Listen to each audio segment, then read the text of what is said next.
The halls of Brookdale Nursing Center carried the faint smell of disinfectant and coffee. Old clocks ticked on the beige walls, marking time in slow, steady beats. Inside room 214, the sound of a tray clattering onto a table broke the silence. Nurse Whitman, tall and sharp-eyed, stood at the foot of the bed. Her white sneakers squeaked against the linoleum as she crossed her arms. "Mr. Price, once again, your breakfast is untouched. Oatmeal, boiled eggs, tea, it's not complicated, but somehow you never manage to follow directions." On the bed, Samuel Price shifted painfully against his pillows. His gray hair framed a face worn from decades of labor and quiet dignity. "It's cold," he said softly. "If you could just warm it a little." "This isn't a restaurant," Whitman snapped, shoving the tray closer to the edge of the table. "And that call button you keep pressing every 10 minutes? Stop. We're short-staffed, not miracle workers." A young aide named Lena stood frozen near the door.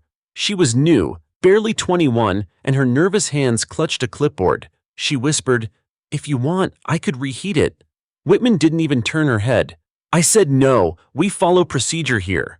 Samuel reached toward the tray, but the ache in his shoulder pulled him back. His breath came uneven. "Please," he said, "I need my medication with food." Whitman's lips thinned into a smile that wasn't a smile. "Medication comes after meals. That's the rule. Though I suppose following rules has always been harder for some people." Her tone dripped with something Samuel recognized all too well. The sting wasn't in her words alone, but in the way she looked at him, like he was less than the other patients. The aide shifted uncomfortably. "Mr. Price is listed as hypoglycemic. If he doesn't—" "Lena!" Whitman cut her off sharply, one word like a slammed door. Samuel turned his gaze toward the window where sunlight hit the leaves of an old oak outside. He felt tired, not from age alone but from carrying disrespect on his shoulders year after year. His eyes landed on the photo on his nightstand. His son Malik, smiling in his graduation cap and gown. Samuel's hand trembled as he touched the frame. "If only you were here," he whispered under his breath. Lena glanced at him, guilt flickering across her face. "I'll get you some hot tea," she murmured once Whitman stepped out. She slipped away and returned with steam rising from the cup. Setting it on the table, she discreetly moved the call button back within Samuel's reach. This should help. His tired eyes softened. "Thank you, Lena. Little things matter." But before he could take a sip, Whitman's footsteps echoed back down the hall. She appeared in the doorway, arms on her hips. "What's going on here?" "Nothing," Lena said quickly, stepping back. Whitman's eyes narrowed on the call button resting against Samuel's blanket. "Didn't I tell you not to interfere? This is your last warning." She turned to Samuel. "Don't expect special treatment. Everyone here is equal." Samuel lifted his chin. "No, everyone here deserves respect. That's not the same thing as equality. It's basic human decency." Whitman scoffed and stormed out, her sneakers squeaking away down the corridor. The door swung halfway closed, hanging there like a threat. Moments later, louder footsteps approached. At the end of the hall, a man's voice cut through the noise of rolling carts and televisions. "I don't care about visiting hours. That's my father. I'm going in." Samuel straightened, heart quickening. He knew that voice. The door opened wide and Malik Price stepped inside, tall and composed in a navy suit, a briefcase in hand. The sight of his father struggling with a cold tray of oatmeal made his jaw tighten. He placed the briefcase on the chair and crossed the room with deliberate steps. "Dad," he said, clasping Samuel's hand. His voice softened. "Are you okay?" "I've been better," Samuel admitted with a faint smile. Behind him, Nurse Whitman reappeared, her expression tight. "Sir, you can't be here without clearance."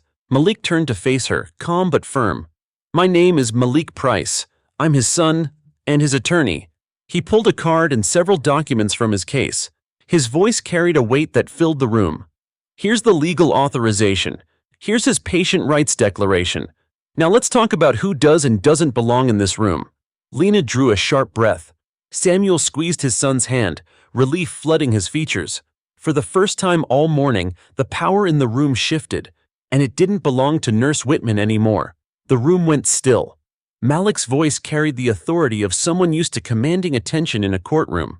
The fluorescent lights buzzed overhead, but every eye was on him. Samuel leaned back against the pillows, relief softening the tension in his face. Nurse Whitman's smirk faltered for the first time. She glanced at the card Malik had placed on the tray. Attorney at law, embossed in gold letters above the name Malik D. Price. Attorney or not, she said stiffly, there are procedures in this facility. You don't get to barge in and disrupt them. Malik didn't raise his voice. He didn't have to. His tone was steady, precise, the way he spoke when cross-examining witnesses.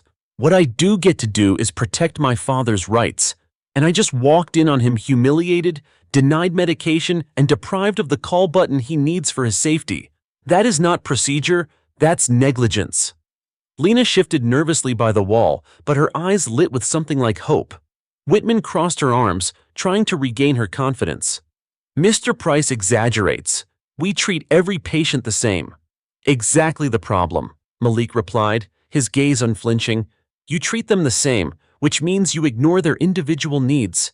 You let food get cold. You withhold medication. You strip them of dignity. My father deserves better. Every resident here deserves better. Samuel squeezed his son's hand. His voice was quiet but firm. I told her respect was owed to all of us. She laughed at me. Malik turned his attention back to Whitman. Did you? Whitman faltered. I don't recall. Then let me remind you, Malik interrupted. He pulled a small digital recorder from his briefcase. Every conversation with my father since his admission is logged. Every instance of neglect can be traced. And if you think this facility can withstand a civil rights lawsuit on top of a negligence claim, you're mistaken. The color drained from Whitman's face. She opened her mouth, but no words came out. Samuel watched, stunned. His son was no longer the lanky kid he remembered defending on the playground. Malik had grown into a man who wielded the law like armor. Finally, Whitman managed, You don't understand the stress we're under. Staffing shortages, regulations. Stress doesn't excuse cruelty, Malik said sharply. His voice wasn't loud, but it cut through the room like glass. If you can't treat patients with respect, you don't belong in this profession. The silence that followed was heavy. Even the hum of the hallway outside seemed to pause. Lena spoke up timidly, her voice breaking the stillness. He's right. Mr. Price deserves better. They all do. Whitman shot her a glare, but Malik raised a hand. Thank you, Lena. It takes courage to say that. And I'll make sure your honesty is noted, not punished. He turned back to his father. Dad, you won't spend another night here without proper care. I'll see to it. Samuel's eyes glistened. You always told me you'd fight for me one day. I didn't know it would be like this. Malik smiled faintly. You fought for me first, it's my turn. Moments later, the administrator of Brookdale arrived, drawn by the raised voices. A short, balding man with a clipboard in hand, Mr. Gaines stepped into the room. What's going on here? Malik faced him calmly. My name is Malik Price. I'm representing my father. He's been denied proper care, subjected to humiliation, and treated with racial bias by your staff. We can discuss this here or in a courtroom. Your choice. Gaines blinked, glancing between Malik's steady gaze and Whitman's pale face. I'm sure we can resolve this without... No, Malik said, his tone sharp but controlled. We resolve it by acknowledging what happened. My father's rights were violated. There will be accountability. For the first time, Whitman looked small. The swagger in her step had evaporated. Samuel sat taller in his bed. The humiliation of the morning hadn't disappeared, but seeing his son stand against it replaced shame with dignity. For the first time in weeks, he felt like more than just a patient in a bed. He felt human again. Malik leaned down, lowering his voice for his father. You don't have to fight this alone anymore. I'm here. Samuel's lips curved into a tired but genuine smile. I never doubted you would be. Whitman muttered something about her shift ending and slipped out of the room, her footsteps retreating down the hall. Malik turned to Gaines. This isn't over. We'll be having a formal meeting, and you'd better be ready for outside oversight because I'll be bringing it. The administrator nodded quickly, clearly shaken. As the room quieted, Lena adjusted Samuel's blanket. Mr. Price, she said softly, you're lucky to have a son like him. Samuel nodded, his eyes following Malik with pride. Lucky doesn't even begin to cover it.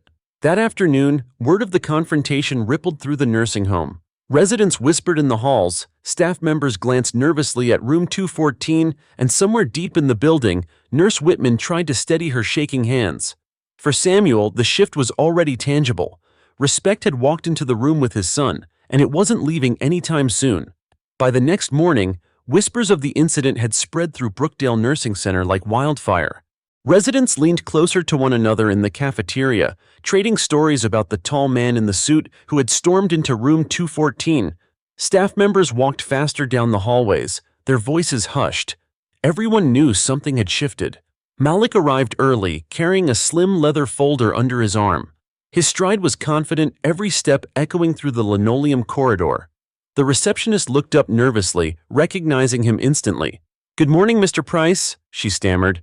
"The administrator asked me to let you know there will be a meeting in conference room B in 15 minutes. "Good," Malik said with a curt nod. "I'll be there." He continued down the hall to check on his father. Samuel was propped up in bed, sunlight spilling across the blankets. The breakfast tray on his table was still warm for once. Lena stood by the window, adjusting the blinds. "Dad," Malik said warmly, setting the folder down. "How are you this morning?" Samuel's eyes softened at the sight of his son. "Better. The food came on time, and Lena here's been making sure I actually eat it." Lena smiled shyly. "Just doing my job, Mr. Price." "You're doing more than your job," Malik corrected. "You're doing what's right." Samuel reached for Malik's hand. "You're really going to take them on, aren't you?" Malik squeezed back. "You deserve nothing less."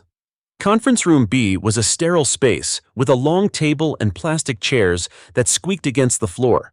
A pot of coffee sat untouched in the corner next to a tray of stale pastries.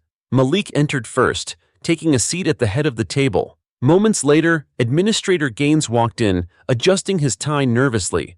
Behind him, Nurse Whitman appeared, arms crossed tightly, her face pale but defiant. Two other nurses followed, along with a representative from the facility's legal department. "Mr. Price," Gaines began cautiously, "thank you for coming on such short notice." Malik leaned back in his chair, calm but firm. "This isn't a courtesy visit, Mr. Gaines. My father was humiliated and neglected under your staff's care. We need accountability, and we need it today." The facility lawyer cleared her throat. "Perhaps we should start by clarifying exactly what took place." Malik cut her off, sliding a document across the table. "No need. Here is a written statement from my father detailing the incident. Here are corroborating notes from another staff member who witnessed it." He glanced at Lena, who had quietly slipped into the room at his invitation. She shifted nervously in her chair but nodded. Whitman bristled. "This is ridiculous. I've worked here for 15 years.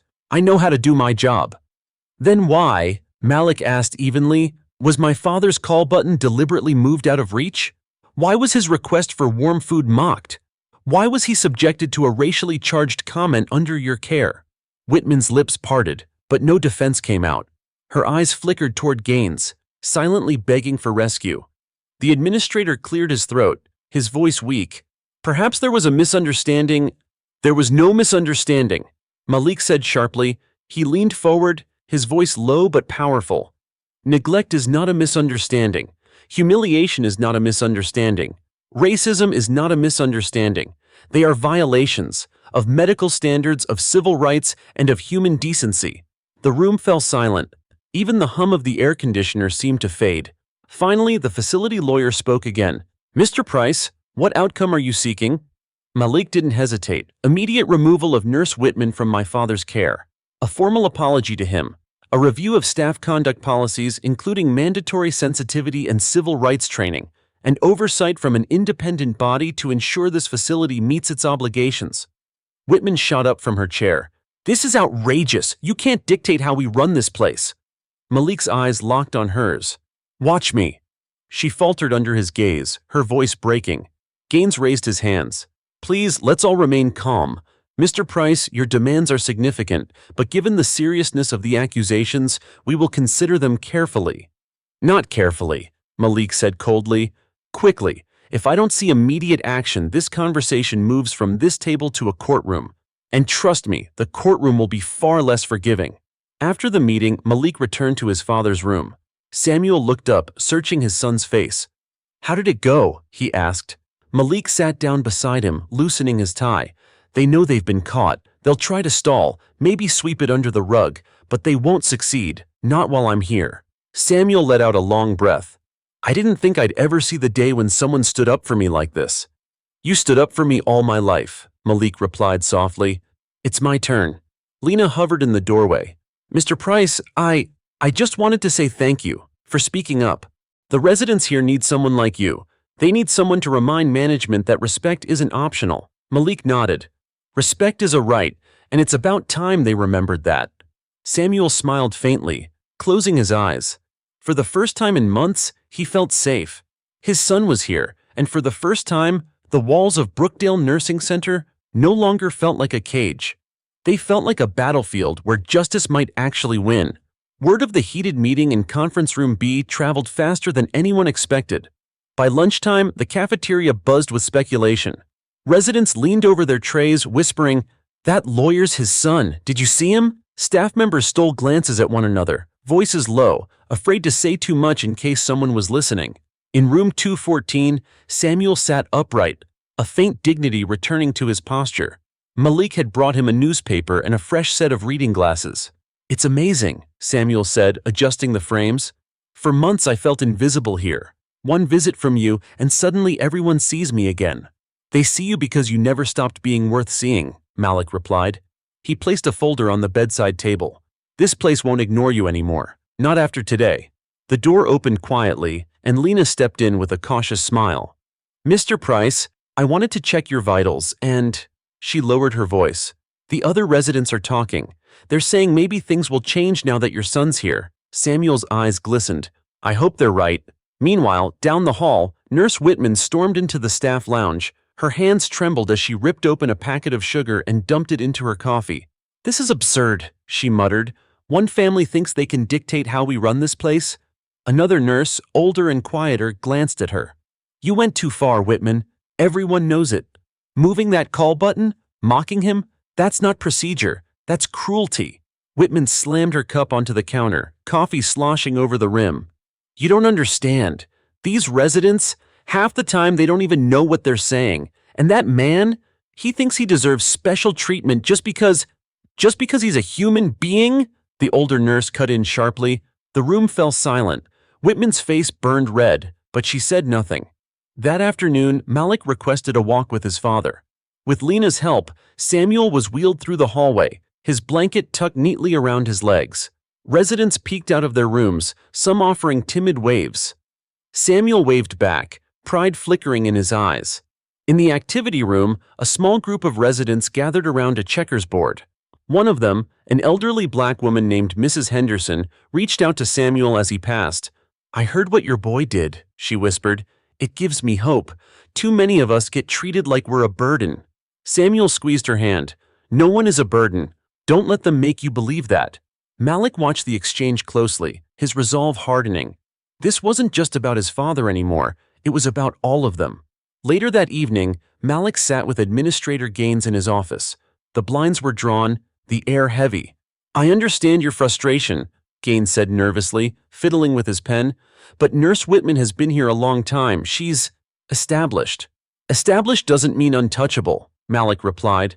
"Her behavior was unacceptable, and if you don't act, I will." Gaines sighed.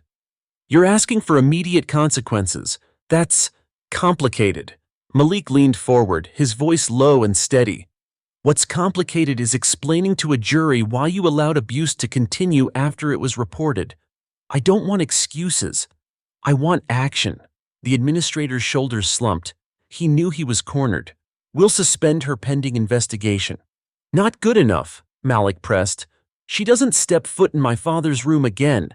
And I want a written acknowledgement of wrongdoing." Gaines hesitated, then nodded reluctantly. "Fine, but you should know, you're making powerful enemies here." Malik's expression didn't waver. "Enemies don't scare me. Injustice does." Back in room 214, Samuel listened as Malik relayed the outcome.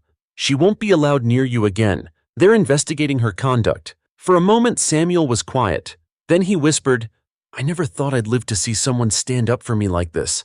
I thought maybe it was too late." "It's never too late for dignity," Malik said firmly. "You taught me that." Tears welled in Samuel's eyes. "When you were little, I always told you, if you see wrong, you speak up. You really listened." Malik smiled faintly. "I didn't just listen. I learned from the best." As night settled over the nursing home, the halls grew quiet. Samuel drifted to sleep with a peace he hadn't felt in years. But Malik stayed awake, seated by the window, notebook open on his lap. He wrote down everything: the neglect, the humiliation, the meeting, the administrator's words. He was building a record, one he knew might soon be needed in court. When he finally closed the notebook, he looked at his father, sleeping soundly for the first time in weeks. "This isn't over," Malik whispered to himself. "Not until respect lives in every corner of this place."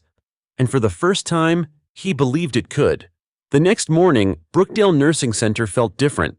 There was no laughter from the nurses' station, no idle chatter in the hallways. Everyone moved with stiff, deliberate steps, as though waiting for the other shoe to drop. Samuel noticed it too. "It's quieter," he remarked as Lena checked his blood pressure. She nodded. Word spread that administration is investigating Nurse Whitman. Some staff are nervous. They've seen things, but no one's wanted to speak up before.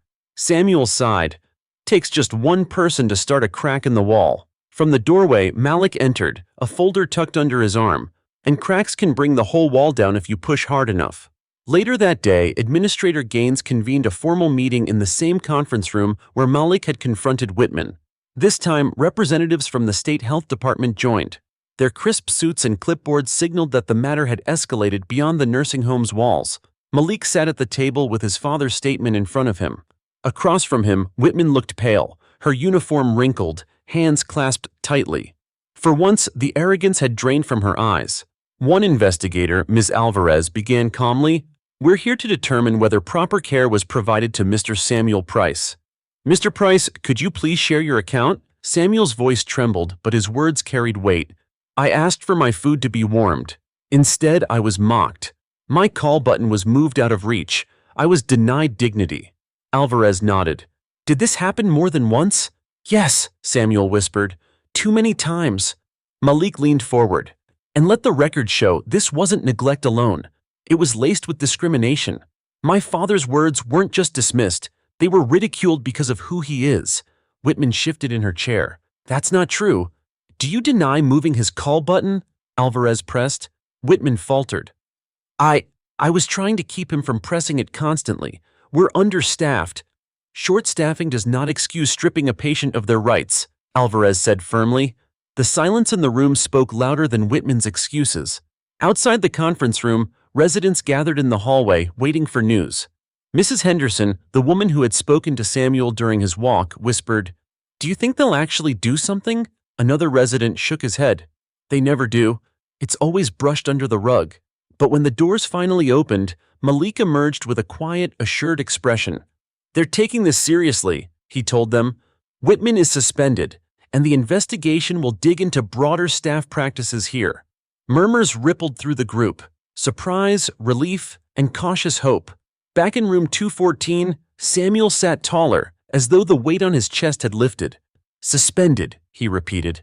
After all these years, someone finally listened. Malik pulled a chair closer.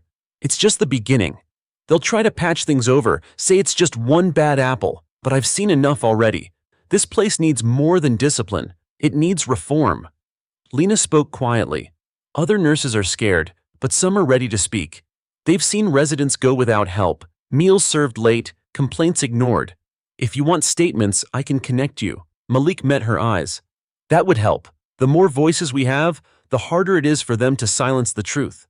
Samuel nodded, pride glinting in his eyes. "You were meant for this fight, son." That evening, Malik spread documents across his father's bedside table. Witness statements, care logs, even photos Lena had discreetly taken of untouched trays and neglected rooms. He was building a case, brick by brick. Samuel watched, his chest swelling with both pride and sorrow. "I wish your mother could see you now. She always said you'd stand up for people who couldn't stand for themselves." Malik paused, looking at his father. "I'm standing because you taught me how." The following day, media vans appeared outside Brookdale. Word had leaked, likely from staff tired of silence, that a lawyer had confronted systemic neglect inside the facility. Reporters gathered, microphones ready. When Malik stepped outside, cameras flashed. "Mr. Price," a reporter shouted, "are you suing the nursing home?" Malik stopped, his voice calm but resolute. "This is not about lawsuits for money. This is about dignity. My father and every resident here deserves respect. And if the system refuses to deliver it, I'll make sure the law does." His words aired on the evening news. By nightfall, Brookdale's phone lines were jammed with calls from families of residents demanding answers. Inside, Samuel sat by the window, watching the news coverage on a small television. The camera zoomed in on his son, standing tall, every word measured. Tears pricked Samuel's eyes. For years he had been ignored, invisible in a system that treated age as weakness. Now his son's voice carried his story beyond those walls. For the first time in a long time, Samuel believed justice was possible. By Monday morning, Brookdale Nursing Center no longer felt like a quiet, hidden place on the edge of town. The parking lot was lined with news vans, their satellite dishes pointed skyward. Families of residents streamed in and out, demanding updates. Some carried signs, "Respect our elders," and "Dignity is not optional." Inside, Administrator Gaines looked exhausted, dark circles under his eyes. He tried to keep his composure as reporters shouted questions from beyond the locked glass doors. "We're handling this internally," he repeated to anyone who would listen, but it was clear control was slipping. Malik arrived just after sunrise, coffee in one hand and his briefcase in the other. He was dressed in a charcoal suit, his tie neatly knotted, his expression sharp. Samuel was awake, sitting upright, the television muted on a news report about the facility itself. "They're calling you the face of this story," Samuel said, gesturing at the screen. The lawyer's son who stood up. Malik shook his head, setting the coffee on the table. "This isn't about me, it's about you. About everyone in this building." Samuel's eyes softened. "Still, I never thought I'd live to see my name on the news for something like this." "Not just your name," Malik replied. "Your dignity." Later that morning, the state health department returned for follow-up inspections. Investigators walked through hallways with clipboards, stopping at random rooms. Some residents whispered nervously. Others, emboldened by the presence of officials, spoke openly about missed medications, cold meals, and nights spent waiting for someone to answer a call button. Lena guided them to one room after another. She looked pale but determined. When asked why she was speaking up, she answered simply, "Because I'd want someone to do the same for my grandfather." Malik watched her from the end of the hall, admiring her courage. He made a note to protect her later. He knew whistleblowers often paid the price. Whitman, meanwhile, had been ordered to stay home during the investigation, but whispers about her lingered like a shadow. Residents who had once feared her sharp tongue now spoke freely. "She used to tell me I was wasting her time," one man told investigators. "Made me afraid to press the button at night." For years, silence had allowed neglect to fester. Now the silence was broken, and voices poured out like floodwater. That afternoon, Malik called a press conference outside the facility. Microphones lined the podium hastily set up near the entrance. His father watched from a window upstairs, pride radiating from his tired eyes. "Thank you all for coming," Malik began, his voice steady. "What happened to my father was not an isolated incident. It was a symptom of a system that too often forgets the humanity of the people it serves. We are not here to destroy Brookdale. We are here to demand it lives up to the promise of care and respect it claims to provide." A reporter called out, "Are you filing a lawsuit?" Malik nodded. "If meaningful reform is not implemented immediately, yes. But let me be clear, this is not about money. It's about ensuring no resident ever has to beg for dignity again." The crowd erupted in murmurs. Cameras flashed. Inside, Samuel sat straighter in bed, the TV now showing his son's words live. Around him, other residents gathered, drawn by the coverage. Mrs. Henderson whispered, "He's speaking for all of us." Samuel's throat tightened. "He's speaking because I couldn't anymore. And now, maybe they'll finally listen." The administrator's phone rang nonstop that evening. Family members threatened to move their loved ones out. Advocacy groups demanded entry. Politicians called for oversight. In his office, Gaines buried his face in his hands. "One man," he muttered. "One man and his son, and the whole state is on fire." Across the hall, Malik prepared documents. His briefcase lay open, filled with signed statements, photographs, and timelines. Lena had quietly delivered several of her own notes, each one more damning than the last. Samuel watched him work. "You're building a case?" "Yes, Sid," Malik said. "But more than that, I'm building a wall they can't hide behind anymore." Samuel nodded slowly. "I used to tell you, never let anyone make you feel less than what you are. Looks like you took that lesson further than I ever dreamed." Malik smiled faintly. "I had a good teacher." That night, the news broadcast ran a special segment. "Nursing home under fire. Families demand justice." The anchor spoke of systemic neglect, of residents long silenced, of one man whose son happened to be a lawyer. The segment ended with a shot of Samuel smiling faintly at his son's side. For viewers across the state, it was a picture of resistance, of love, and of justice beginning to stir. And for Samuel himself, it was proof that humiliation did not get the final word. Dignity did. By midweek, Brookdale Nursing Center felt like a building under siege. The once quiet halls were divided. Some staff whispered words of support for reform, while others clung stubbornly to silence, fearful of losing their jobs. The residents sensed the shift too. Meals came on time, call buttons were answered faster, and voices softened. It was as though Malik's presence had forced everyone to remember what care was supposed to mean. Samuel noticed the change when Lena brought him his breakfast. "Hot oatmeal, Mr. Price," she said, smiling. "Made sure of it myself." Samuel chuckled, spoon in hand. "It's the little things." Then, looking up at her, he added, "You've been brave, Lena. Don't think I don't see it." She flushed. "I just couldn't stay quiet anymore." Malik entered just then, his briefcase always at his side. He nodded at Lena. "Voices like yours are the backbone of this case. When you speak, you're speaking for every resident who can't." Lena hesitated, then whispered, "Others want to come forward. They just don't know if it's safe." Malik's expression softened. "Tell them it's safer together than alone." Later that day, a mandatory staff meeting was called in the cafeteria. Chairs scraped against the floor as nurses, aides, and orderlies gathered. The air was thick with tension. Administrator Gaines stood at the front, flanked by the facility lawyer and 2 state investigators. "We are under review," he began, voice weary. "Allegations of neglect and discriminatory behavior have reached the public. We will cooperate fully with the state." A murmur spread across the room. One nurse raised her hand. "Does this mean we're all guilty because of one complaint?" Another older aide snapped back. "One complaint? There've been dozens over the years. You just didn't want to hear them." Voices rose, splitting the room in two. Some defended Whitman, insisting she was strict but fair. Others recounted their own silent frustrations. Ignored call buttons, missed medications, residents treated like burdens. The state investigator raised a hand for silence.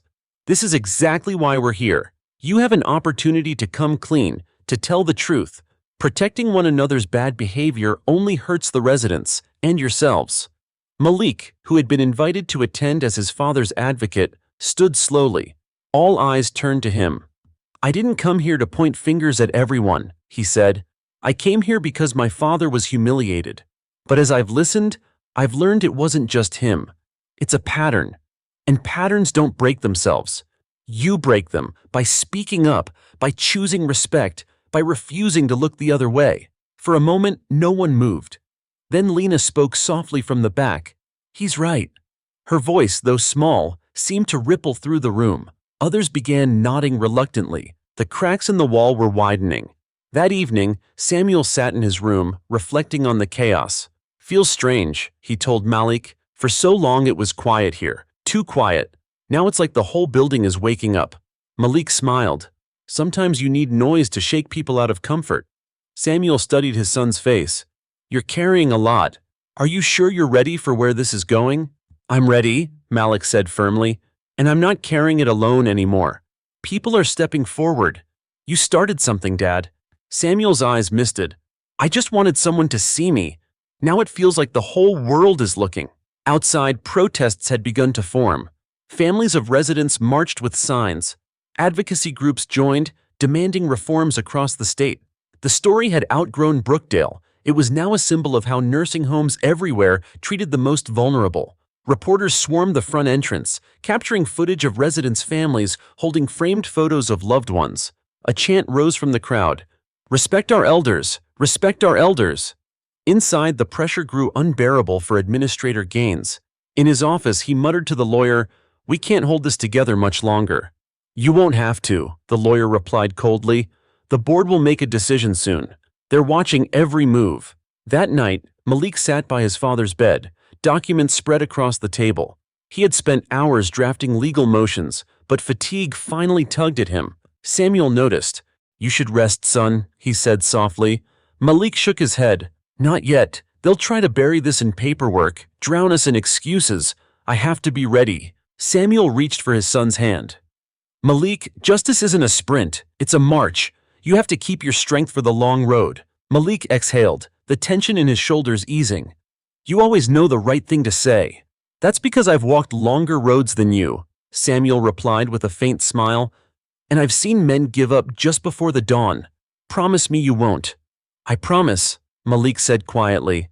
Later, as Samuel drifted into sleep, Malik stood by the window. Outside, the chants from protesters still echoed faintly. He watched their signs bobbing in the night, a tide of voices demanding change. He knew this was bigger than Brookdale now, bigger than one nurse, one administrator, or even one lawsuit. This was about rewriting how the vulnerable were treated, and he intended to see it through. By Thursday, Brookdale Nursing Center had become the center of a storm far bigger than anyone inside its walls could have imagined. National media outlets parked vans along the street. Commentators debated the story on evening news panels, calling it a test case for dignity in elder care. Advocacy groups flooded social media with the hashtag #RespectOurElders. From his bed, Samuel watched clips on television with a mix of disbelief and pride. I can't believe it, he murmured. All this noise by Kisham because of me? Malik stood by the window, arms crossed, his voice steady. Not because of you, Dad. Because of what was done to you. Because it happens to too many people who don't have someone to speak for them. Samuel smiled faintly. And you've become their voice. That morning, state officials returned, but this time they weren't alone. Federal inspectors from the Department of Health and Human Services walked the halls, their dark suits and serious expressions sending ripples of fear through the staff. Clipboards clicked, cameras flashed, and every corner of the facility was scrutinized. Residents felt the difference immediately. Meals arrived hot, beds were made promptly, and aides hurried to answer call lights. Funny, Mrs. Henderson remarked to Samuel, how quickly they remember their manners when the government shows up. Samuel chuckled. Amazing what accountability does. In the cafeteria, tension thickened among staff. Some muttered angrily about being thrown under the bus. Others whispered relief, finally believing change was possible. Lena stood at the center of it all, quietly passing investigators her notes. One aide whispered to her, You're brave, but aren't you afraid they'll fire you? Lena shook her head. Not anymore. If they try, the world's watching, and Mr. Price's son won't let it happen. That afternoon, Malik held a meeting with families of residents in a nearby church hall. The room was packed, mothers, daughters, grandchildren, all with stories to tell. One woman described her father's untreated bed sores. Another spoke about nights when her mother cried alone because no one answered her calls. Malik listened to every word, taking notes. When the last speaker finished, he rose to address the crowd. This is not just one man's fight, he said firmly. It's all of ours. Brookdale is the face of a larger problem, one we've ignored for too long. Together, we will demand accountability, not just here, but everywhere. Applause thundered through the hall. Tears glistened on faces. For the first time, families felt they weren't alone. Back at Brookdale, Administrator Gaines sat in his office, sweat beading his forehead. The board of directors had scheduled an emergency call, and the verdict was clear. The facility's reputation was collapsing. Do something, the board chair demanded through the speakerphone. Contain this before it ruins us statewide. How? Gaines asked weakly. Start with the staff, make an example, and prepare for the lawsuit. We both know it's coming. Meanwhile, in Samuel's room, Malik organized files late into the night. Stacks of witness statements, care logs, and inspection reports spread across the bedside table. Samuel watched him, his voice low. You're carrying the weight of the world on your shoulders. Malik looked up. It's heavy, but it's worth it. Don't let it crush you, Samuel cautioned. Justice takes endurance, not just fire. Malik exhaled, nodding. I hear you, Dad. I promise I won't burn out before the finish line. The next day, reporters cornered Malik as he left the facility. Mr. Price, will you be filing a class action lawsuit? One shouted. Malik adjusted his tie, his gaze unwavering. If this investigation confirms what we already know, yes. And it won't be just Brookdale. It will be every facility that thinks neglect is acceptable. This is about dignity. It's about humanity. His words dominated headlines. Lawyer son declares war on neglect. That evening, Samuel sat surrounded by fellow residents who had gathered in his room to watch the news. The small space buzzed with energy as they saw Malik's face on television. Mrs. Henderson clasped Samuel's hand. "Your son's giving us all hope.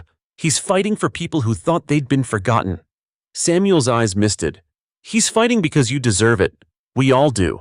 As night fell, Malik sat once more by the window, notebook in hand. Outside, the protests had grown. Families held candles, their light flickering against the dark. The chant rose again. "Respect our elders! Respect our elders!" Malik closed his notebook and looked at his father, sleeping peacefully. "This is bigger than us now," he whispered, "and we won't stop until the world changes." By Friday morning, Brookdale's board of directors had hired an aggressive outside legal team. Sleek black sedans pulled up to the nursing home, and men and women in tailored suits stepped out, their briefcases snapping open like weapons. The message was clear. They were done playing defense. Malik spotted them from the window of his father's room. "They've brought in heavy hitters," he muttered. Samuel, sipping warm tea, looked up calmly. "Does that worry you?" "No," Malik said, though his jaw tightened. "It just tells me they're scared." Later that day, Malik was summoned to a meeting with Brookdale's new attorneys. The conference room buzzed with tension as 3 lawyers sat opposite him, their laptops glowing. Administrator Gaines sat at the far end, looking more like a prisoner than a leader. The lead attorney, a sharp-eyed woman named Ms. Callahan, began crisply, "Mr. Price, we respect your concerns. However, this public circus is damaging not only Brookdale, but also the residents you claim to represent. If you truly care about them, you'll step back and let us resolve this quietly." Malik leaned forward, voice calm but ironclad. "Quietly? That's how this place has operated for years. Silence and shadows. My father was humiliated, his dignity stripped away. Other residents have suffered the same. There is nothing quiet about injustice." Callahan smirked. "You're an attorney. You know these things take time. Dragging this into the media will only create chaos." Malik's eyes didn't waver. "Chaos is better than invisibility. And the media isn't dragging this, I am. Because the world needs to see what's been hidden." For a long moment, the room was silent. Gaines rubbed his temples, clearly wilting under the confrontation. Finally, Callahan said, "Then we'll see you in court." When Malik returned to room 214, Samuel was waiting. "They tried to shut you down, didn't they?" Malik nodded. "They're preparing for battle." Samuel placed a hand on his son's arm. "So are you. Don't let them make you doubt yourself." "I won't," Malik replied, "but I need more. More witnesses, more voices. The stronger our case, the less chance they have of burying it." That afternoon, Lena introduced Malik to several residents willing to share their experiences. One by one, they spoke of nights without assistance, of meals delivered late and cold, of being treated like burdens rather than people. Malik documented every word, his notes filling pages. Mrs. Henderson, her eyes fierce despite her frailty, leaned close to him. "Make them listen," she said. "Not just for us, but for everyone who comes after us." Malik promised her he would. Meanwhile, outside the facility, protests grew louder. Families carried megaphones, chanting until their voices cracked. News crews broadcast live segments, capturing the raw emotion of daughters demanding justice for mothers, grandchildren pleading for respect for grandparents. One network aired a clip of Samuel speaking softly from his bed. "We don't want special treatment. We just want to be treated as human beings." The clip went viral overnight, shared across social media with millions of views. Samuel Price had become the face of a movement. That evening, Malik sat beside his father, showing him the video on his phone. Samuel blinked at the sight of his own weary face lighting up screens across the country. "That's me," he whispered. "That's you," Malik confirmed, pride in his voice, "and people are listening." Samuel shook his head slowly. "I never thought my story would matter to anyone but my family." "It matters to everyone now," Malik said softly. "You're proof that no one's too small to spark change." But not everyone celebrated. In the staff lounge, resentment brewed. Some whispered that Malik was making things worse. Others feared for their jobs. A few even muttered that residents were exaggerating to get attention. Yet those voices grew quieter as inspectors continued their rounds, documenting everything. Staff who once looked away now scrambled to do their jobs properly. The culture of fear was being replaced by something else: accountability. That night, Malik worked late, compiling testimonies into a legal brief. His hands ached from typing, but his resolve only sharpened. Samuel watched him from the bed, his voice low but steady. "You're carrying more than just my fight now," he said. Malik paused, meeting his father's eyes. "I know, and I won't let them down." Samuel smiled faintly. "Then neither will I." Outside, the protests burned on, candles flickering in the dark. Families chanted into the night, their voices rising like a promise. And in room 214, father and son sat together. One frail but unbroken, the other strong but burdened, both knowing the battle was far from over. The storm had arrived, and they were ready to face it. The courthouse steps glistened with rainwater as Malik climbed them, briefcase in hand. Reporters pressed microphones toward him, their voices overlapping. "Mr. Price, is it true you're filing a lawsuit today? What are the charges against Brookdale? Is your father ready for a legal battle?" Malik's stride didn't falter. He paused at the top of the steps, facing the cameras. "Yes, today we are filing a lawsuit against Brookdale Nursing Center for neglect, discrimination, and violation of patient rights. This case isn't just about my father, it's about every resident who has been silenced. And let me be clear, silence ends here." The crowd erupted in questions, but Malik turned and entered the courthouse, determination in his eyes. Inside, the clerk accepted the thick stack of documents he had prepared over sleepless nights. Each page carried the weight of testimony.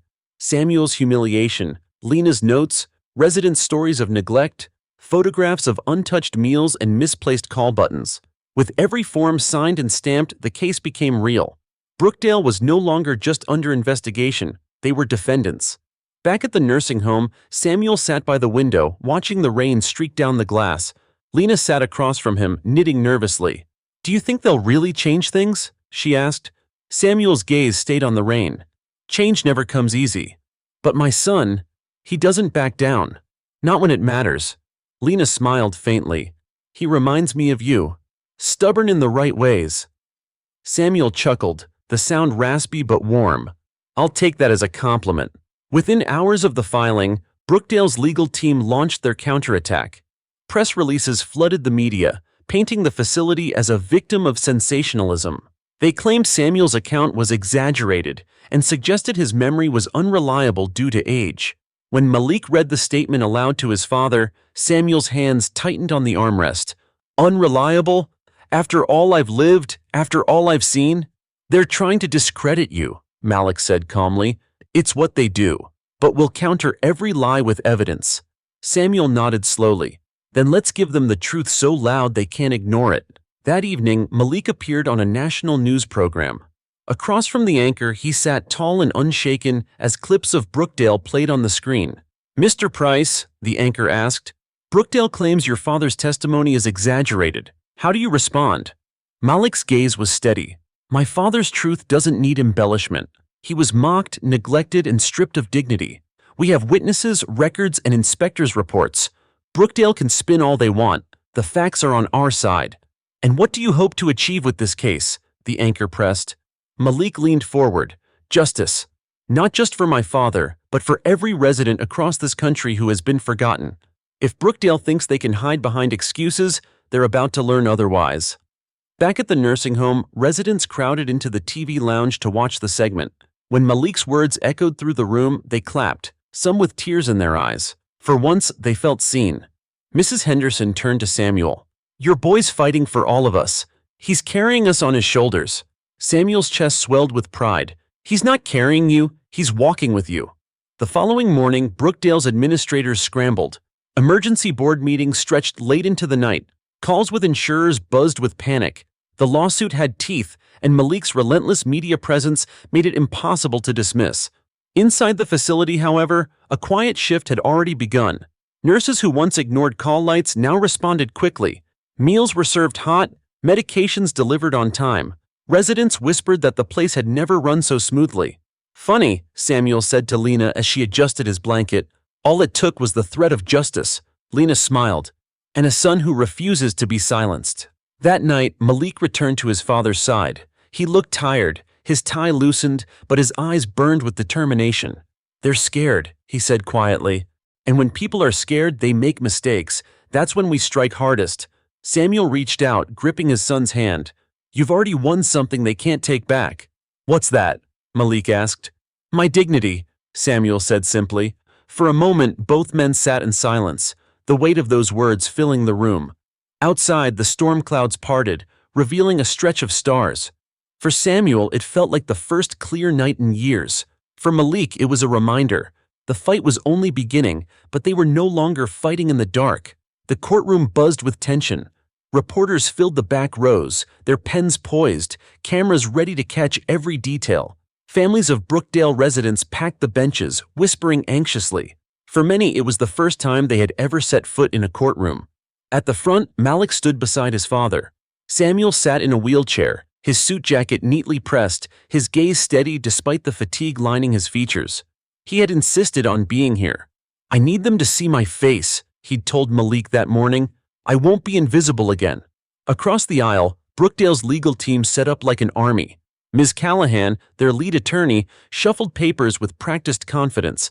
She gave Malik a tight smile that carried no warmth. When the judge entered, the room fell silent. "This court is now in session," the bailiff announced. Callahan spoke first. "Your Honor, the plaintiffs claim systemic neglect and discrimination. We contend these claims are exaggerated, fueled by media attention, and unsupported by evidence. Mr. Price's memory is compromised by age and health. We ask the court to dismiss." A murmur swept through the gallery. Samuel's jaw clenched, his hands tightening on the armrests. Malik placed a steadying hand on his father's shoulder before rising to respond. "Your Honor," Malik began, voice calm but resolute, "this is not exaggeration. This is reality. My father was humiliated, his rights violated, and his dignity ignored.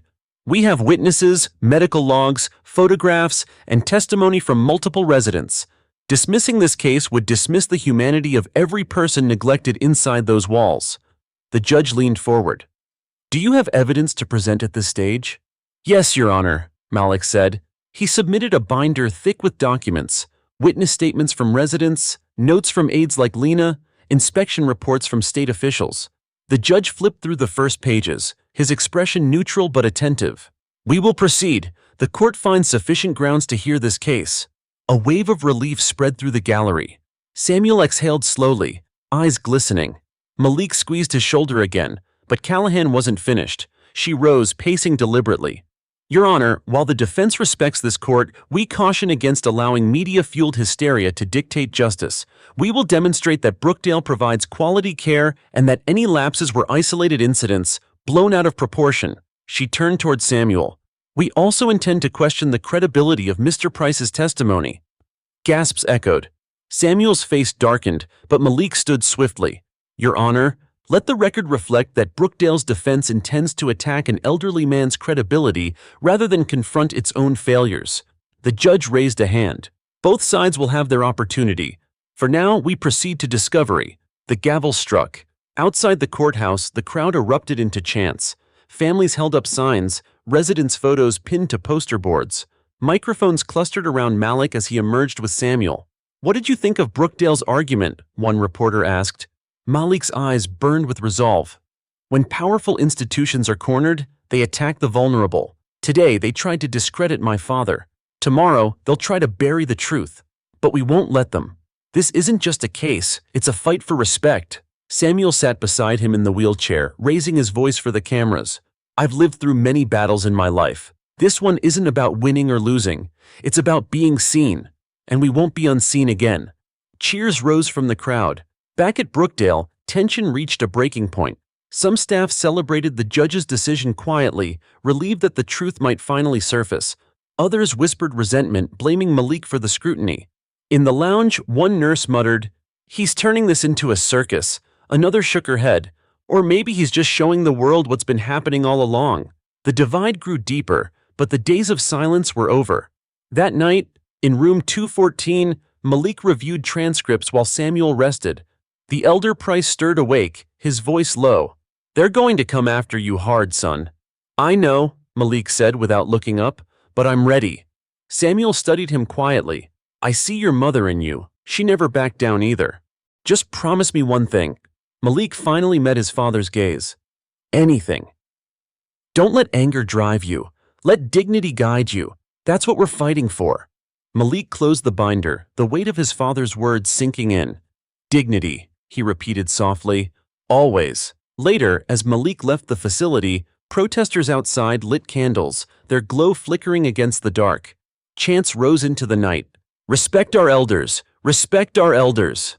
He paused, looking up at the stars, feeling the weight of expectation pressing on him. But alongside the weight was something else: strength. The storm was intensifying, but so was his resolve. Brookdale's legal team wasted no time. Within days of the first hearing, Ms. Callahan dispatched investigators to comb through Samuel Price's life. They scoured old employment records, medical files, even neighborhood gossip. The strategy was clear. If they could tarnish Samuel's credibility, they could weaken Malik's entire case. At the nursing home, whispers trickled back to Samuel. A social worker leaned in one afternoon.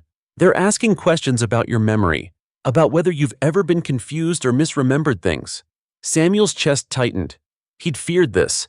Growing older meant occasionally forgetting small details, where he placed his glasses, the name of an old neighbor. But humiliation? Disrespect? Those wounds were crystal clear. When Malik arrived that evening, Samuel's first words were heavy.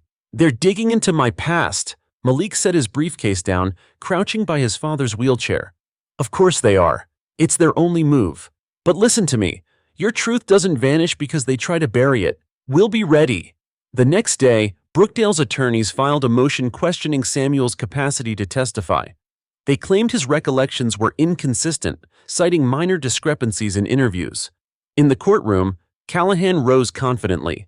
"Your Honor, while we respect Mr. Price, we must acknowledge the natural decline of memory with age. His testimony should be weighed cautiously, if at all." Gasps rippled through the gallery. Samuel sat stiffly, his knuckles white on the armrest. Malik rose, calm but blazing with determination. "Your Honor," he began, "the defense wants to reduce my father's humanity to a stereotype. Yes, he is 82. Yes, he sometimes forgets where he put his glasses.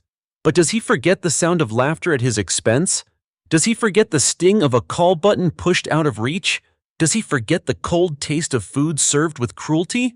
No, memory lapses don't erase lived truth." He paused, his voice deepening. "If age alone disqualified someone from telling their story, none of our elders would ever be heard, and that would be the greatest injustice of all." The judge leaned back, considering. Finally he said, "Mr. Price's testimony will stand. The weight given to it will be determined by this court after hearing all evidence." Relief swept through the room. Samuel exhaled, his eyes misting. But Malik wasn't content with defense. He went on offense. Over the following week, he called residents and staff to the stand. Mrs. Henderson testified about nights spent crying because no one came when she pressed her button. Another resident described meals delivered stone cold. Then came Lena. Nervous but resolute, she adjusted the microphone. "I saw Nurse Whitman move Mr. Price's call button. I saw her laugh when he asked for help, and I wrote it down because I knew it was wrong." Callahan pounced. "Miss Torres, you're new, correct? Isn't it true you misinterpreted the situation?" Lena's voice shook but held firm. "No, I know what I saw. And it wasn't the first time." Her words rippled through the courtroom. Families in the gallery nodded, some wiping tears. Samuel sat straighter, pride glinting in his eyes. Outside the courthouse, reporters swarmed Malik. "How do you feel about the testimony?" one asked. "Proud be," Malik replied. "These residents and staff are brave. Their voices are breaking years of silence. That's the power of truth. It multiplies when spoken." At Brookdale, pressure mounted. Inspectors issued preliminary findings: inadequate staffing, repeated neglect, and a pattern of dismissive treatment toward residents of color. Headlines blared, "Brookdale under fire, federal probe expands." Inside the staff lounge, divisions deepened. Some grumbled that Malik was ruining everything. Others, emboldened by Lena, began documenting their own observations. For the first time, the culture of silence was cracking wide open. One evening, Samuel watched the news coverage with Malik by his side. The anchor repeated Brookdale's claim: "Mr. Price's testimony may not be reliable due to age-related decline."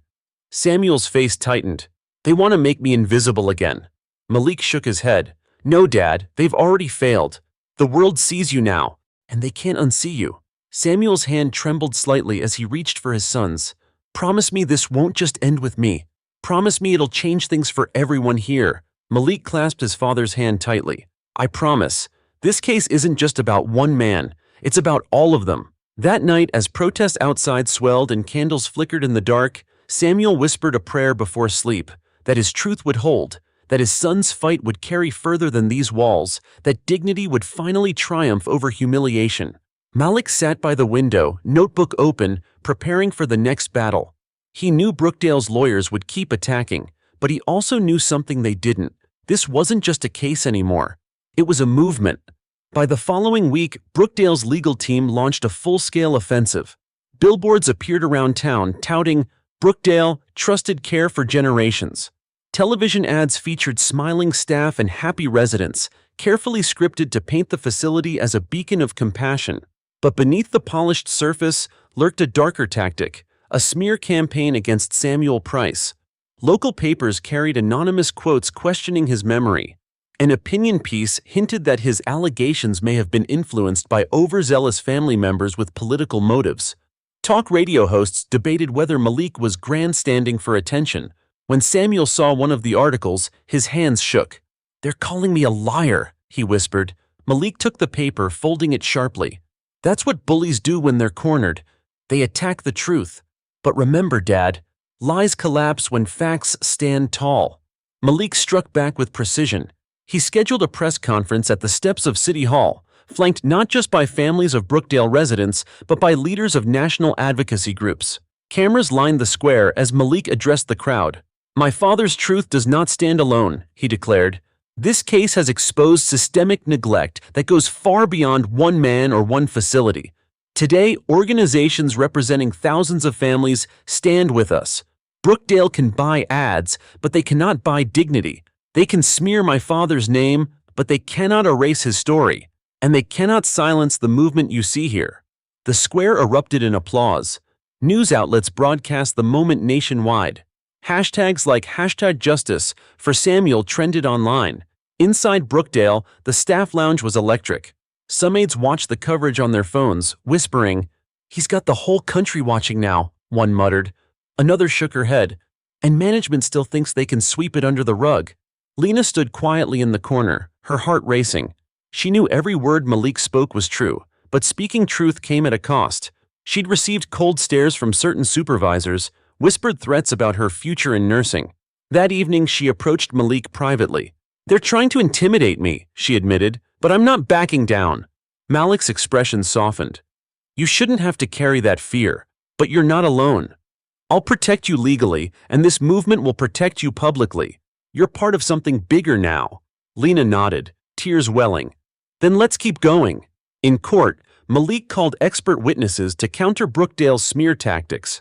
A geriatric psychologist testified that age did not erase credibility. "Memory lapses may affect minor details," she explained, "but core experiences, especially traumatic ones, remain vivid and accurate."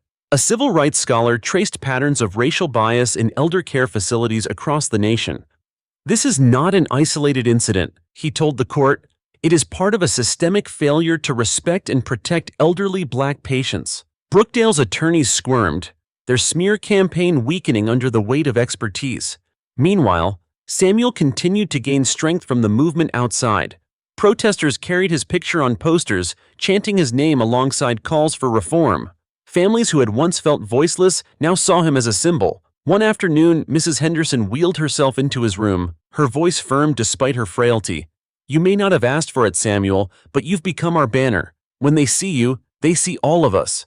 Samuel's throat tightened. "I'm just an old man who wanted respect." "And that," she replied, "is exactly why you matter." Brookdale's leadership doubled down, holding their own press conference. Administrator Gaines stood stiffly beside Ms. Callahan, declaring, "Brookdale remains committed to excellence in care. We reject baseless accusations that threaten our reputation." But their words rang hollow. Families shouted from the crowd, holding up photos of loved ones. Reporters pressed with sharp questions. Gaines faltered, sweat beading his forehead, as cameras captured every uncomfortable moment. By the evening news, the headline wasn't about Brookdale's defense, it was about their failure to answer. That night, Samuel sat with Malik, watching the coverage. The smear articles had vanished from the top of the news cycle, replaced by footage of families demanding reform. "You turned it around," Samuel said softly. "No, Malik replied, his gaze steady. We turned it around. You, me, Lena, every resident who spoke up. They tried to bury us in lies. Instead, they buried themselves. Samuel smiled faintly, his pride shining through the weariness. Your mother would have been proud. Malik's throat tightened.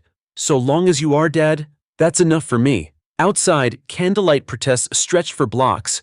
Families held signs, their chants rising into the night. Respect, dignity, justice.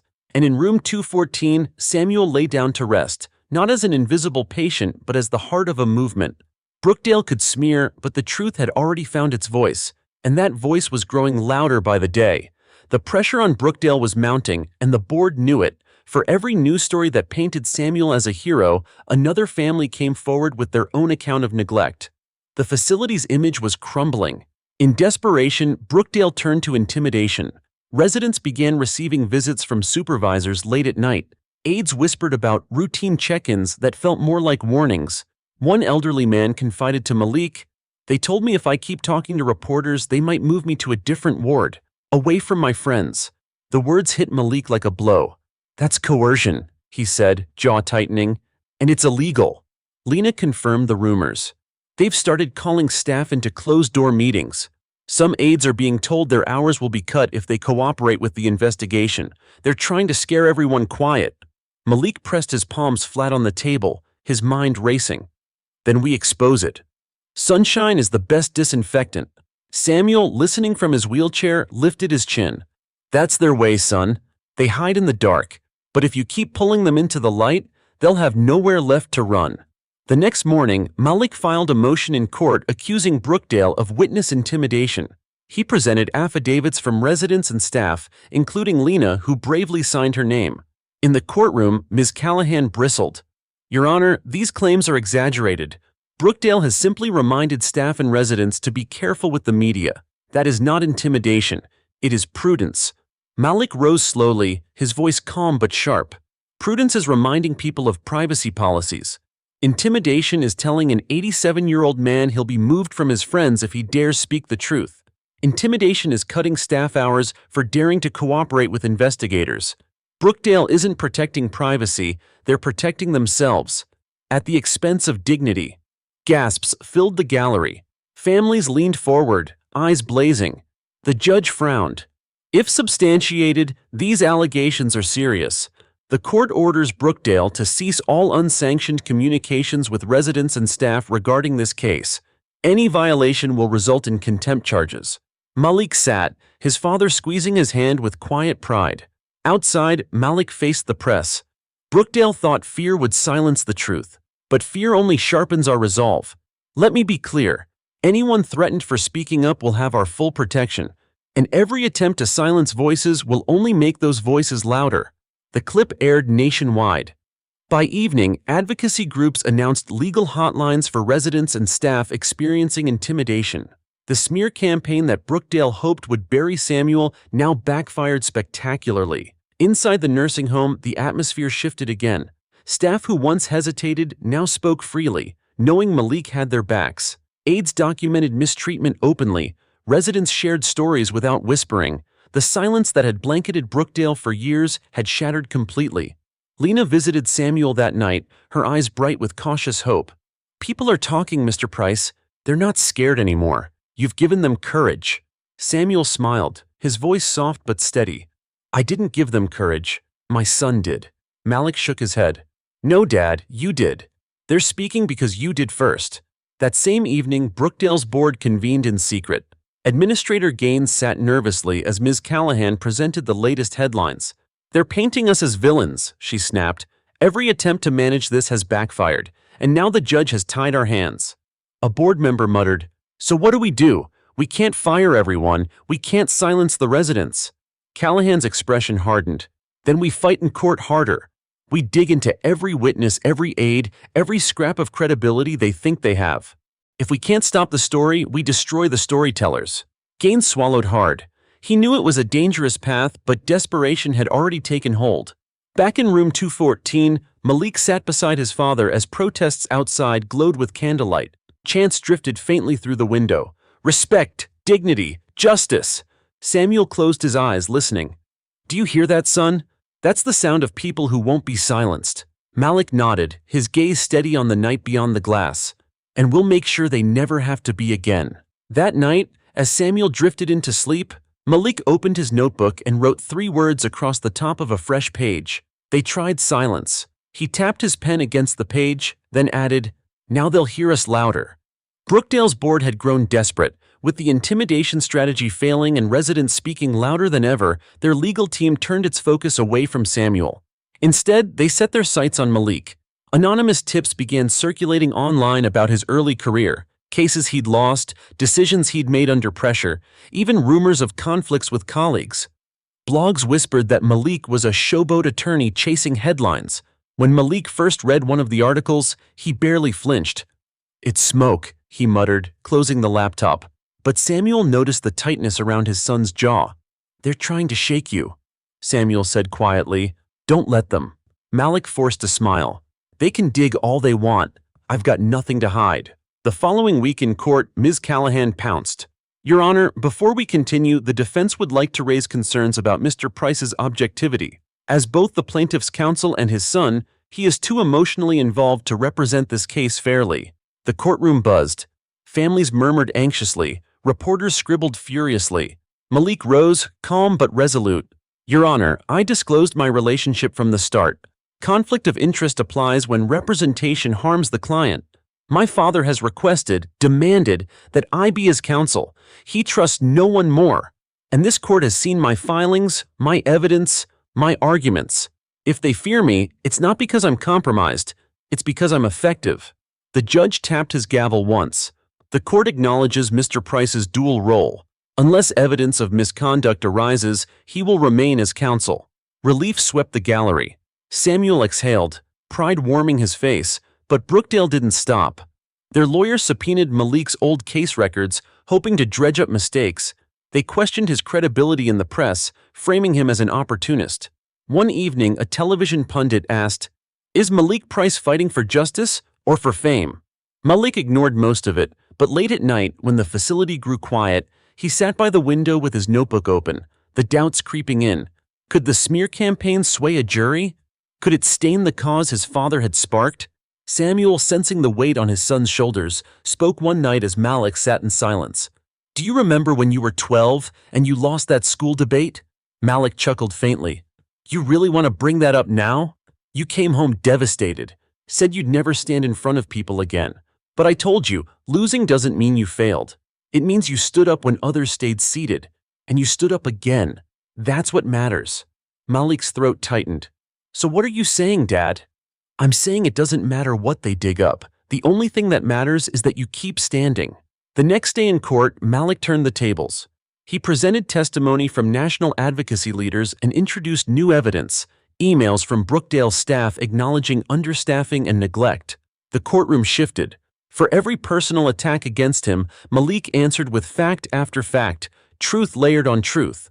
At one point, Callahan sneered, "Mr. Price, you seem more interested in speeches than substance." Malik's reply was swift. "Substance is what my father was denied. Warm meals, timely care, human dignity.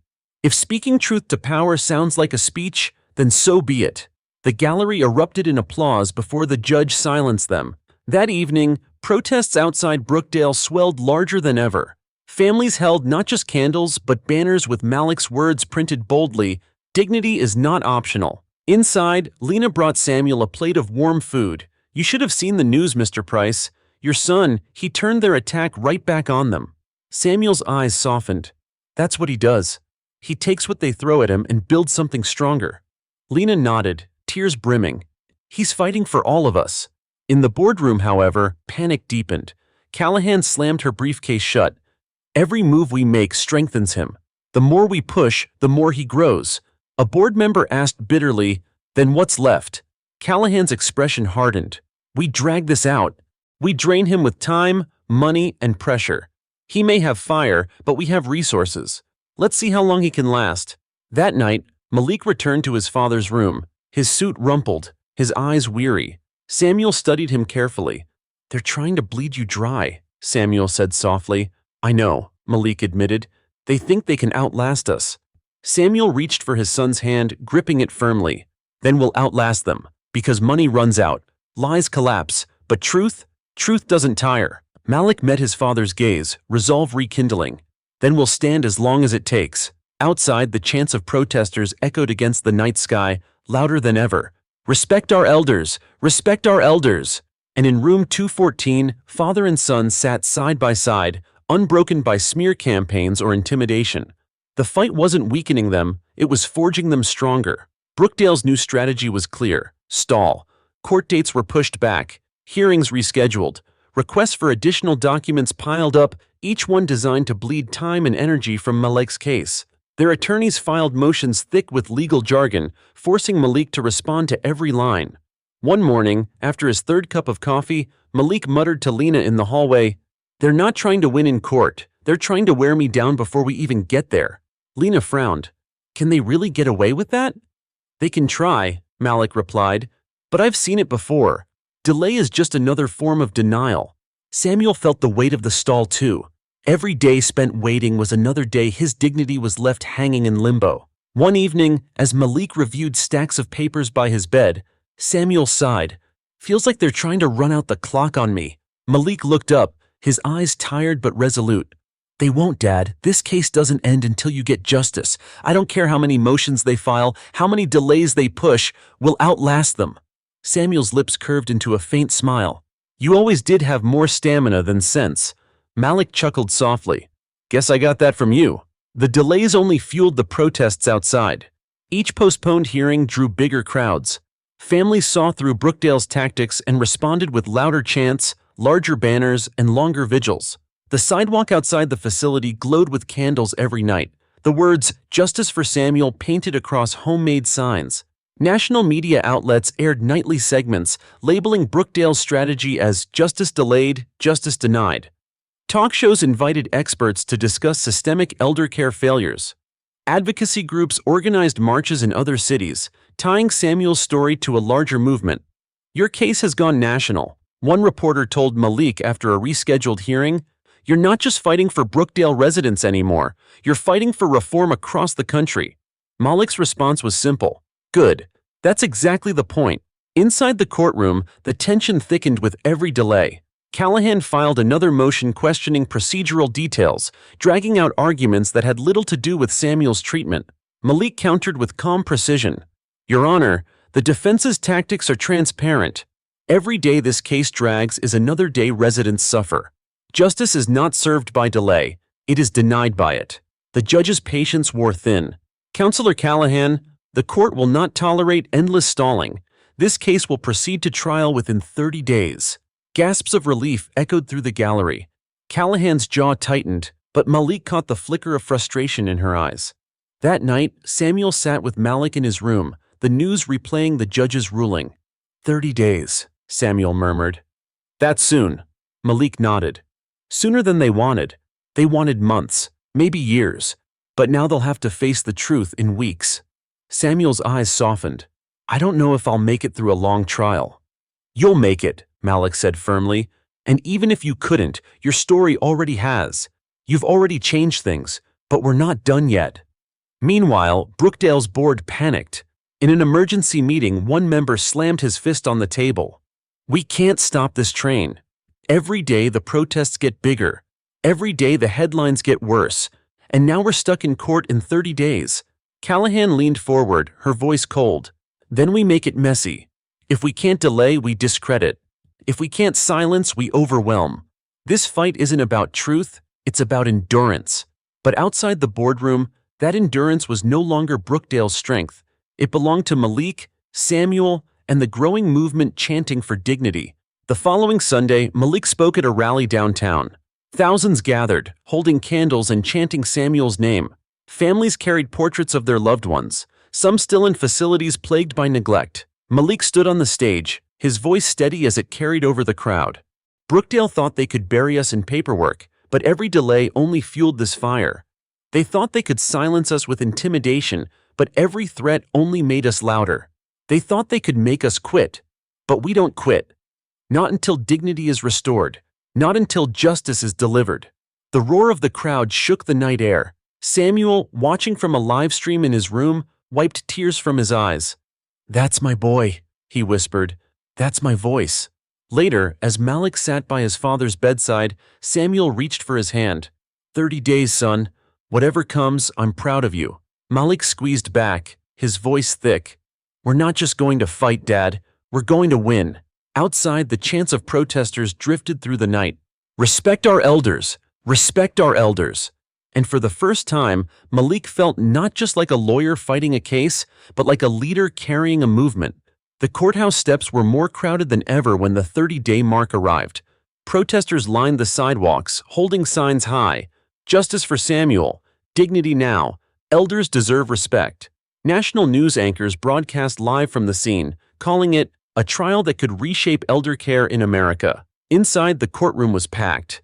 Samuel sat in his wheelchair at the front, his posture frail but his eyes sharp. Malik stood beside him, his suit pressed, his notes organized into neat stacks. Across the aisle, Ms. Callahan and her team exuded confidence, but there was a tightness in their faces. The judge entered. "Court is now in session." Callahan struck first. She paraded a series of polished witnesses, administrators, and long-tenured staff who painted Brookdale as a model of compassion. Each spoke with rehearsed certainty. Meals were served warm, call buttons answered quickly, residents treated with care. But under Malik's cross-examination, cracks appeared. "Ms. Davenport," Malik asked one administrator, "is it true you signed a report stating Brookdale was understaffed by 20% last year?" She shifted uncomfortably. "Yes, but—" "And in that same report, you acknowledged that delays in answering call lights were inevitable, correct?" Her silence spoke louder than words. Next came a doctor affiliated with Brookdale. Callahan guided him smoothly. "Doctor, in your medical opinion, are Mr. Price's claims of neglect medically significant?" The doctor hesitated. "Well, I wouldn't call them life-threatening." Malik rose. "Doctor, is dignity life-threatening?" The man frowned. "I suppose not." "Is humiliation life-threatening?" "No." Malik's voice sharpened. "But is it harmful? Does it cause psychological distress, depression, and a decline in quality of life for elderly patients?" The doctor swallowed hard. "Yes." Malik turned to the jury. "So when Brookdale says this isn't life-threatening, what they mean is, it only destroys your spirit." The gallery erupted in murmurs. Brookdale shifted tactics, attacking Malik directly. Callahan held up documents.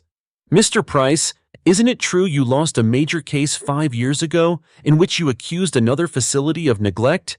Isn't it true the jury ruled against you?" Malik didn't flinch. "Yes. And in that case, the facility cleaned up its act after the trial anyway. Sometimes winning isn't on paper, it's in lives improved. If that's a loss, I'll take it." The jury leaned forward, captivated by his candor. Then came Brookdale's boldest move. They brought in a psychologist to suggest Samuel's memory was unreliable. "At his age," the witness said smoothly, "confusion and exaggeration are common. His claims should be weighed lightly." Samuel's knuckles whitened on the armrest, but Malik stood calmly. "Doctor, do you know Samuel Price personally?" "No."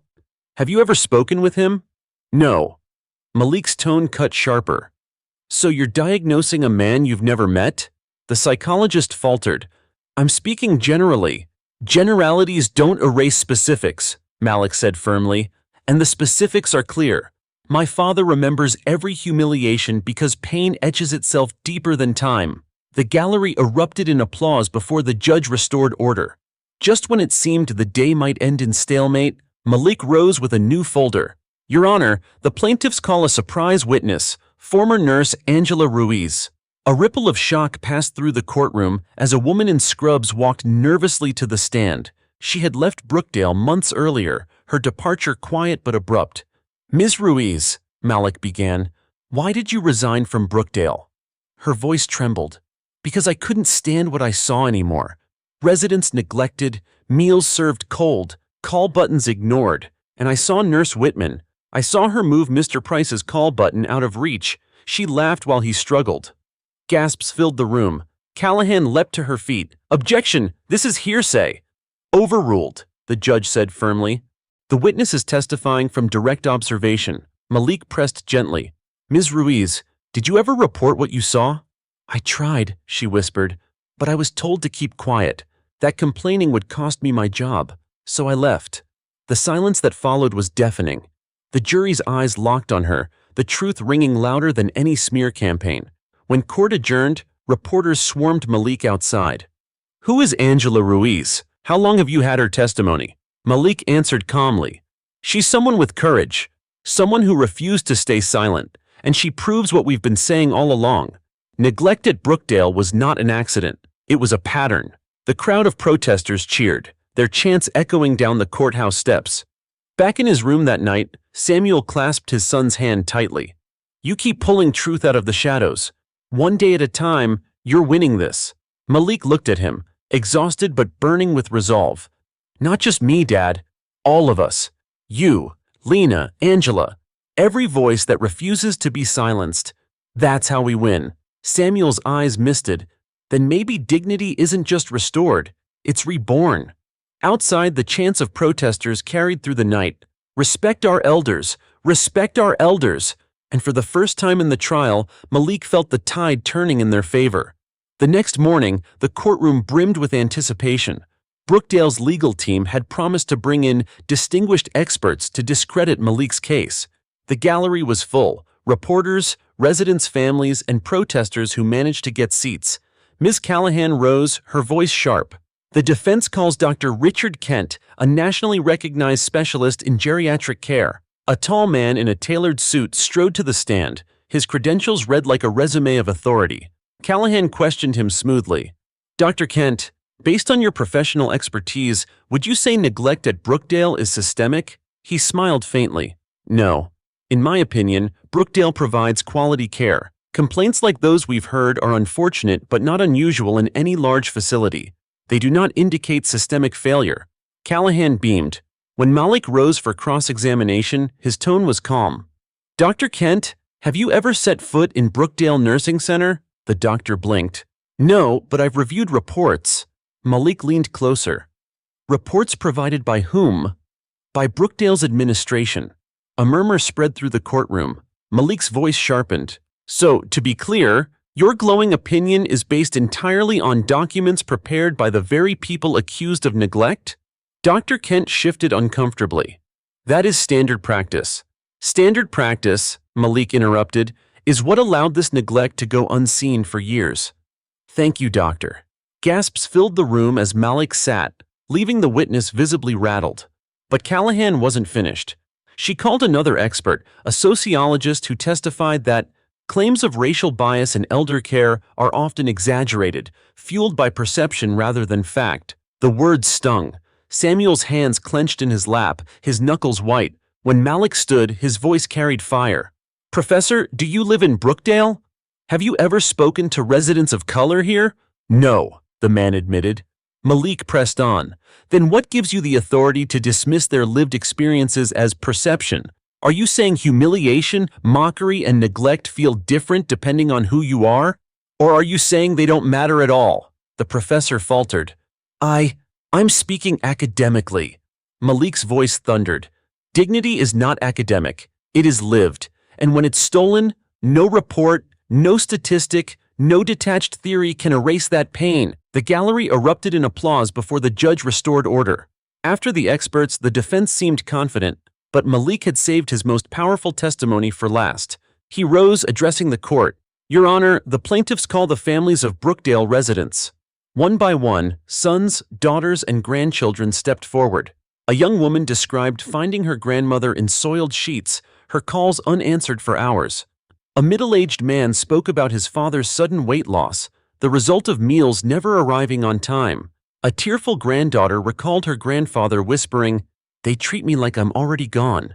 Each story pierced the courtroom, heavier than any expert opinion. Finally, Malik called Lena to the stand again, this time to speak not just as a nurse, but as a witness to families' struggles. "I saw the heartbreak every day," she said, voice trembling, "residents begging for help, families pleading for answers, and I saw silence. I stayed quiet too long because I was afraid. But no more. This isn't about reports or reputations, it's about human beings who deserve respect." Her words drew tears across the gallery. Even the judge's expression softened. As court adjourned, Callahan looked shaken. Her polished experts had crumbled under Malik's questioning, while his family's testimonies rang with raw authenticity. Outside, the crowd surged forward, reporters shouting questions. Malik lifted his hand for silence. "Brookdale wants you to believe experts who've never set foot in their halls," he said. "I want you to believe the families who've lived it, the residents who've suffered it, the staff who've risked everything to tell the truth. That's the difference between theory and reality." Cheers erupted. Chants of "Justice for Samuel" echoed down the courthouse steps. That evening, back in room 214, Samuel watched the coverage with tears in his eyes. "You turned their weapons against them," he murmured. Malik sat beside him, exhausted but resolute. They thought expertise was stronger than experience, but nothing is stronger than truth spoken from the heart. Samuel clasped his son's hand. "Then we're closer, aren't we?" Malik nodded slowly. "Closer than ever." Meanwhile, in Brookdale's boardroom, panic grew. "The experts failed," one member snapped. "The families are destroying us." Callahan's jaw tightened. "Then we find another angle. If we can't beat their truth, we question their motives. If we can't erase their stories, we bury them in doubt." But deep down, even she knew. The tide was turning.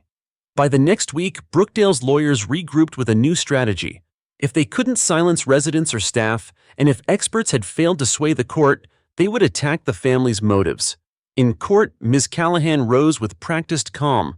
"Your Honor, the defense respects the stories told by these families, but we must consider their interests.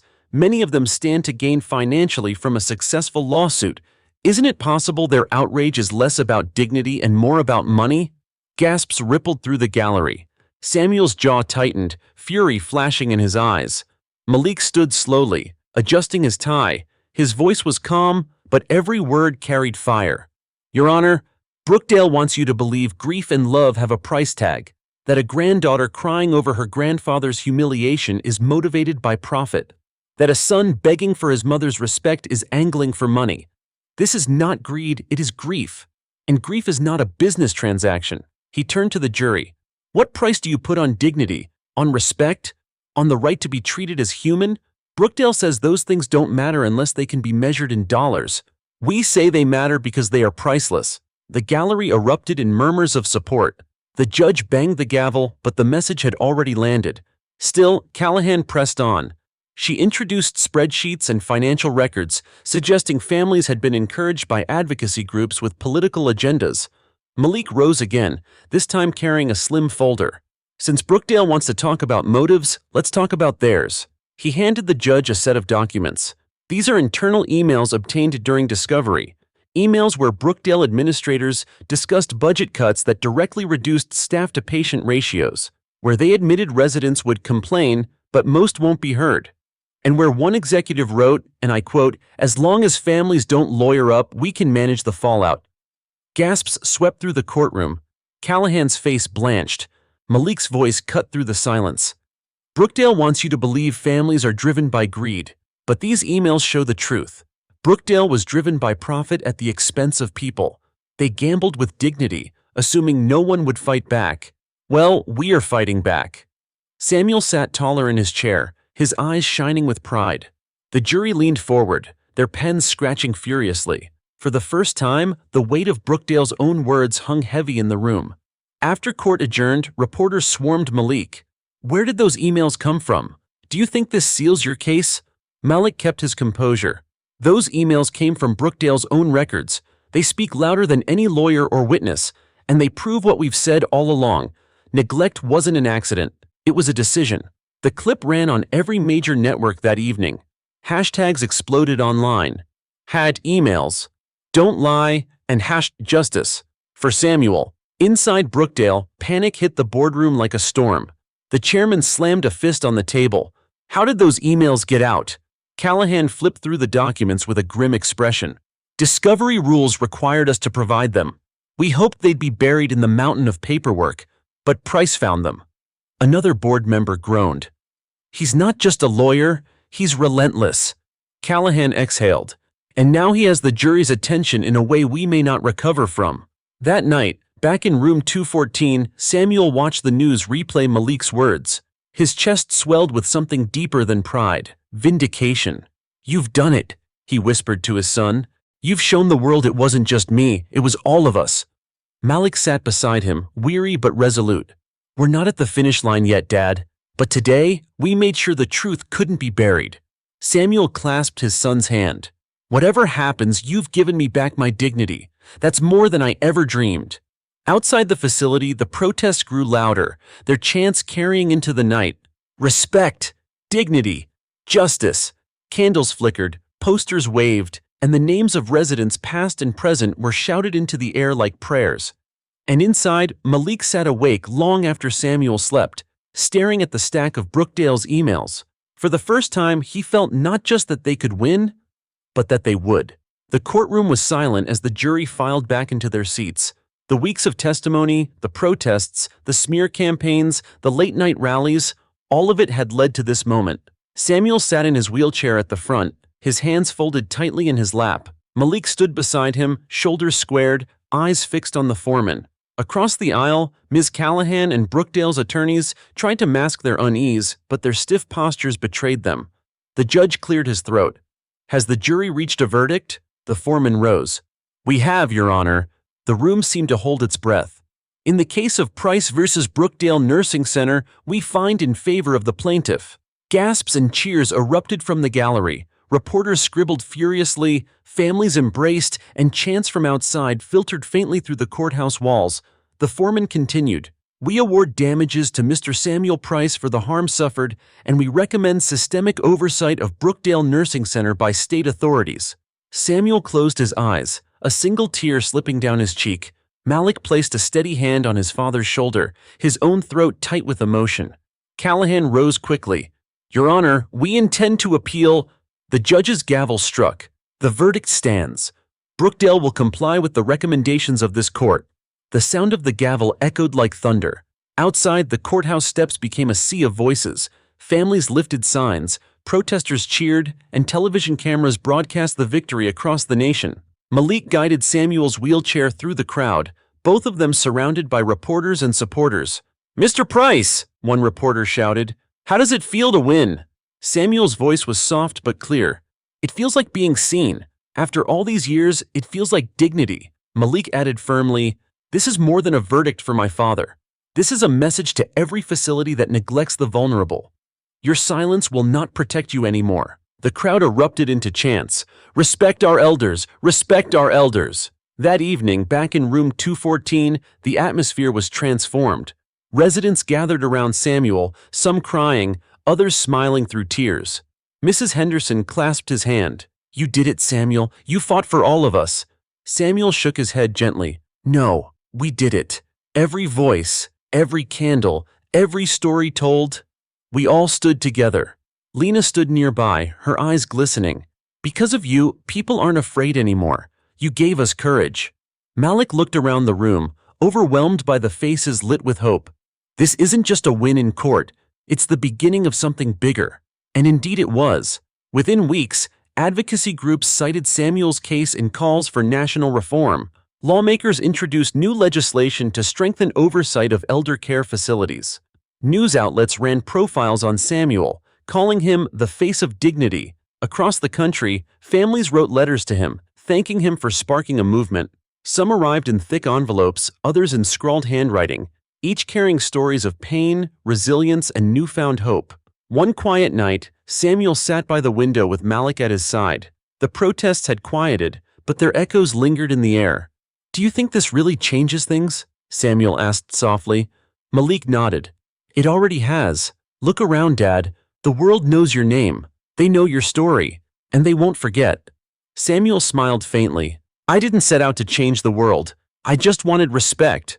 "And you got it," Malik said firmly, "for you and for so many others." The following Sunday, a ceremony was held outside the courthouse. Families gathered, candles flickered, and Samuel was honored with a standing ovation as he was wheeled onto the stage. Malik spoke briefly, his voice carrying steady over the crowd. "My father once told me, dignity is not something you ask for, it's something you insist upon. Today we honor that truth, and tomorrow we carry it forward." Samuel lifted his hand in a quiet wave. The crowd erupted into applause, their cheers echoing against the courthouse walls. Later that night, Samuel rested peacefully in his room. Malik sat beside him, notebook closed for once, simply holding his father's hand. "Justice isn't always loud," Samuel murmured, half asleep. "Sometimes it's just being seen." Malik squeezed his hand. "And you were, Dad.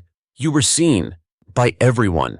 Outside, the city lights glowed like 1,000 candles, reflecting a movement that would not be forgotten. And inside room 214, Samuel Price slept with dignity restored, his fight complete, his legacy secure.